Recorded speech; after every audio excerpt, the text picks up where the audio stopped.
All right, so this is obviously not that surprising given the fact that we live in the United States of America, but it seems like everybody has lost their fucking minds when talking about the Hamas attack into Israel, where they killed a bunch of civilians and attacked some military targets and took hostages, as well as the subsequent Israeli bombardment and obliteration of the Gaza Strip, where they are strangling them from every single point that they can, cutting off their electricity, medical supplies, other equipment from getting in, and just absolutely flattening a population of 2.2 million people that were already living under a blockade in the first place. And it just seems like nobody is willing to give an honest analysis of what is actually going on and call out war crimes and horrible behavior from a lot of these actors when it is justified. And so there's a couple different things here that I just want to touch on real quick.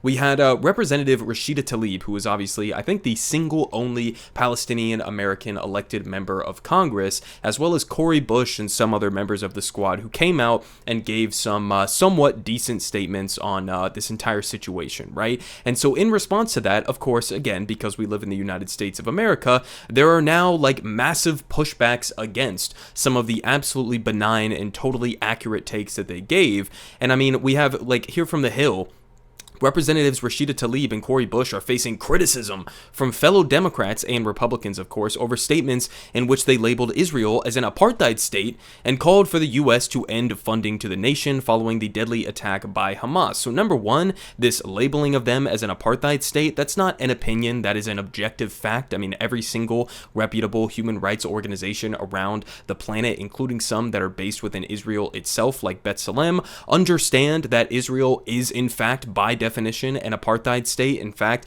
according to many Israeli officials and, even the former head of Mossad and also guys like Noam Chomsky, it is an even worse and more brutal apartheid than even like South African apartheid back in the day. So, I mean, that part of it is just absolutely the reality of what is happening on the ground. And also calling to end U.S. funding to Israel. I mean, we give them billions and billions of dollars in aid with absolutely no checks, no barriers in place whatsoever to prevent them from repeatedly and wantonly violating human rights and international law. I mean, obviously, that should be like step number one, right? If you're going to send billions of dollars in financial aid and military equipment to a country, probably shouldn't be an apartheid state, probably shouldn't be a country responsible for widespread war crimes and violations of international law. So again, we're going to read some of their actual like specific statements here in a minute, but I just wanted to point out some of the insane responses that we have gotten to some of the only members within Congress that are willing to look at this without sort of like a bloodthirsty pro-Israel stance right now, as it seems like a majority of the U.S. government is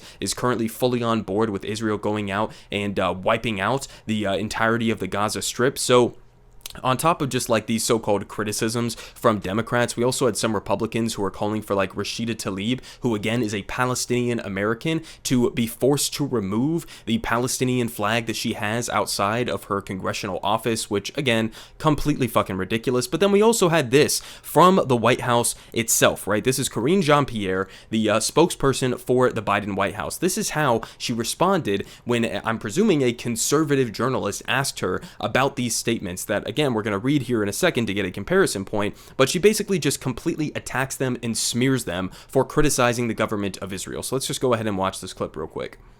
Message to members of Congress who seem to be equating the Hamas terror attack with actions that were previously taken by Israel. Look, here's the thing, and which congressional members? Well, there have been some members of Congress who have called for a ceasefire, and they have not gone as far as backing the administration's call for support for Israel. So look, I've seen some of those statements this weekend, and we're going to continue to be very clear. We believe they're wrong. We believe they're repugnant, and we believe they're disgraceful. Our condemnation belongs squarely with terrorists who have brutally murdered, raped, kidnapped hundreds of Israelis. There can be no equivocation about that. There are not two sides here. There are not two sides. President Biden has been clear on where he has stood. You heard from him directly today. You heard from him also on Saturday on this. There's been multiple statements from this president, and he's taking action to provide additional support to ensure that Israel has what they need to defend themselves. Okay, so we have both the words repugnant and disgraceful being used to explain the statements from people like Cori Bush and Rashida Tlaib. Okay, so let's just go ahead and look at exactly what they said. Now, keep in mind, she just said there, right, there are no two sides to this, right? We forcefully condemn any terrorists who are going out and attacking or brutalizing innocent civilians, okay? I want you guys to keep in mind what I have discussed over the last couple of days of what Israel is currently doing in the Gaza Strip, right? Obviously, as I've outlined very explicitly before, I do not condone killing civilians on any side of any different conflict, whether that's Hamas, whether that's Israel, whether it's the United States, whoever the case may be. Obviously, that's horrific, but understand, she just laid this out there. There are no two sides to this, meaning Palestinians, or Hamas in this case, they're purely the baddies, and Israel, our ally in the Middle East that they like to lie and say is the only democracy in the Middle East, right? They are the good guys, and they aren't committing those same crimes. Now, keep in mind, again, what I've outlined over the last couple of days. Israel has bombed hospitals. They've bombed school buildings. They've bombed mosques. They've bombed entire families inside residential buildings, okay? They've bombed marketplaces. Everything that you could possibly imagine, civilian infrastructure, as well as cutting off the electricity and any goods coming in and out of the Gaza Strip. This is a collective punishment of the Palestinians, the 2.2 million Palestinians, half of which are children living in the Gaza Strip, for the crimes that Hamas committed by attacking Israeli civilians. It is collective punishment. It is war crime after war crime after war crime. We are seeing the images coming out of Gaza right now with entire city blocks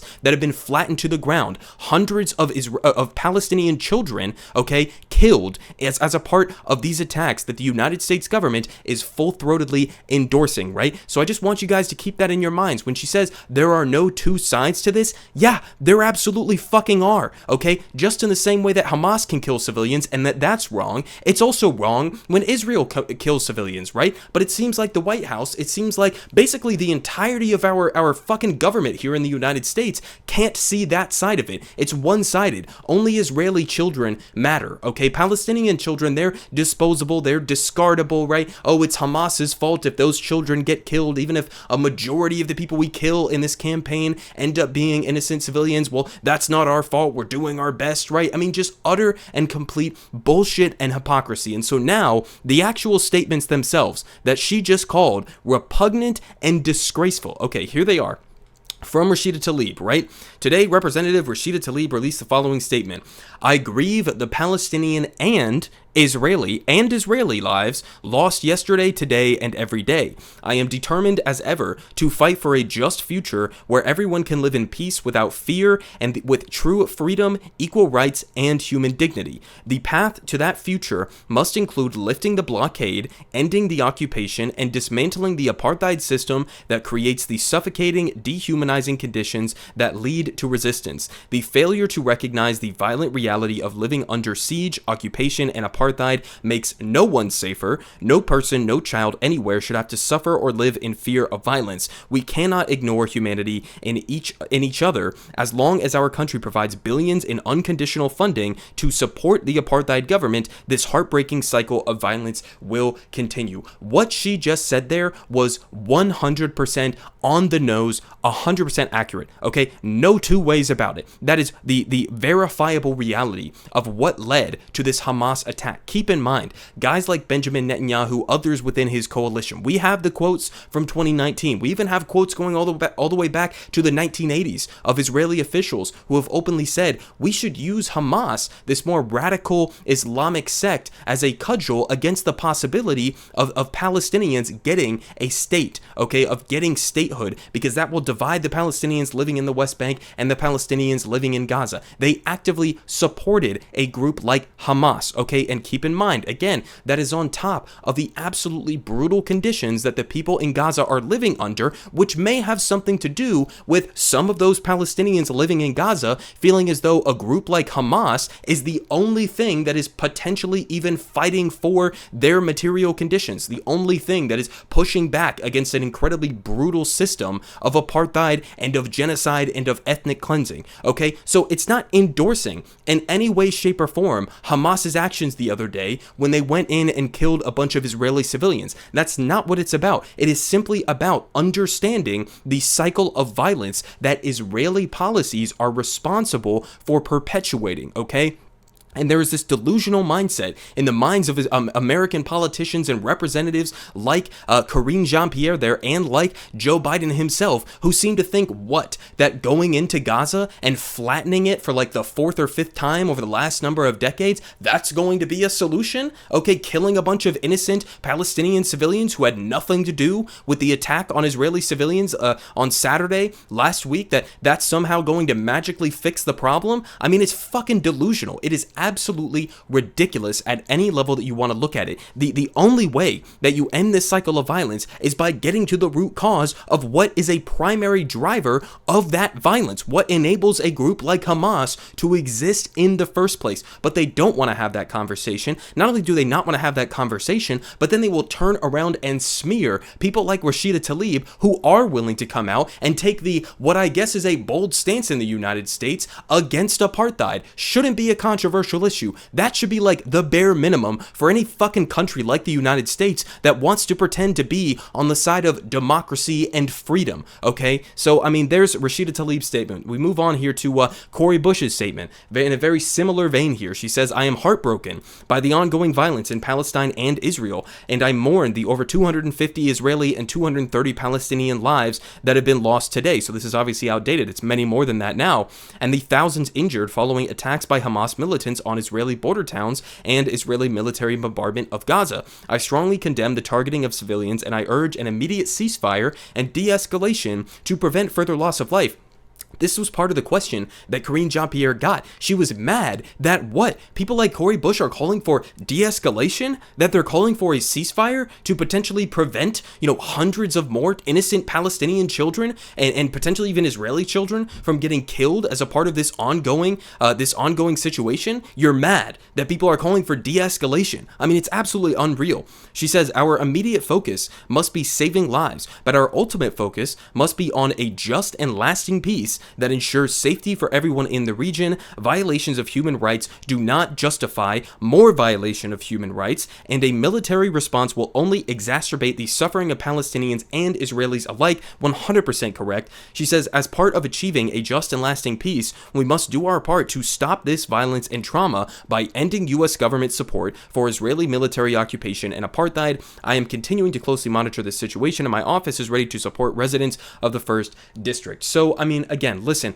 this is not that fucking difficult. I mean, again, if you actually want to stop this cycle of violence, whether it's Hamas attacking Israeli civilians or the government of Israel attacking Palestinian civilians, you have to start at step 1, okay? And this is the same government, keep in mind, the United States of America, that is currently giving tens, if not at this point, almost hundreds of billions of dollars in aid to Ukraine to fight off the evil Russian invaders and occupiers, right? And then they're turning around and in a similar analogous sort of situation, they're now siding with the occupiers. They are siding with the invaders of the government of Israel, okay? And see absolutely no hypocrisy whatsoever in holding those two positions, right? You are literally giving weapons. You are literally giving billions in aid to Israel to continue an apartheid and an ethnic cleansing of the Palestinian people. So, I mean, again, you have some members of Congress who are willing to come out and state the truth on this. And again, it's almost as if based on what Karine Jean-Pierre said there, and based on what a lot of other people within the U.S. media and within, the U.S. political sphere are saying, you would have thought that like Cori Bush and Rashida Tlaib came out and said like, rah, rah, Hamas, right? We hope Hamas kills more civilians. No, they weren't saying anything remotely close to that.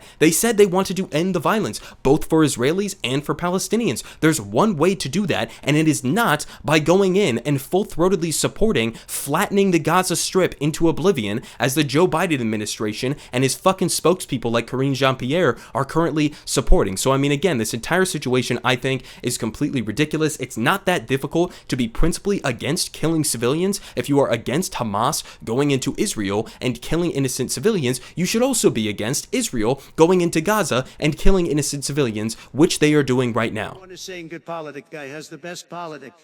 Believe me, no one does it like him.